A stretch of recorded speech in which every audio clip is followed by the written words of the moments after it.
ஆனால் எதுக்காக ஃபோட்டோ எடுக்கிறீங்க இதை? தொட்டியில் தண்ணி இருக்குல்ல, ஃபுல்லாக இருக்கான்னு பார்க்க. யானையெல்லாம் குடிக்கும், செக் பண்ணுவீங்க அப்பப்போ. சூப்பரில். விலங்குகளோட தாகத்தை தணிக்கிறதுக்கும் அன்றாட வாழ்வாதாரத்தை பாதுகாக்கிறதுக்கும் வனத்துறையினால் கட்டப்பட்ட தொட்டி இது.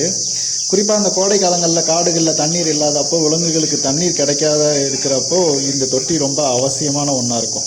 காலையில் வந்து பார்க்குறேன், ஒரு மான் கூட்டம், ஒரு 7-8 இருக்கிற ஒரு மான் கூட்டம் வந்து தண்ணி குடிச்சிக்கிட்டு இருக்கு. ஏதாவது ஒரு மோசமான திட்டத்தை அரசு அமல்படுத்தும் போதோ இல்லை ஒரு நல்ல திட்டத்தை வந்து அமல்படுத்தாமல் தாமதிக்கும் போதோ அரசு மேலே ஏற்படுற வருத்தம், இந்த மாதிரி நம்மளோட சிந்தனைக்கு அப்பாற்பட்டு நாம் இதை கவனிக்க போகிறதில்ல. காட்டில் இருக்கிற விலங்குகள் கோடை காலத்தில் வந்து தண்ணி இல்லாமல் என்ன பண்ணோம் அப்படின்னு நாம் யோசிக்க போகிறதே கிடையாது.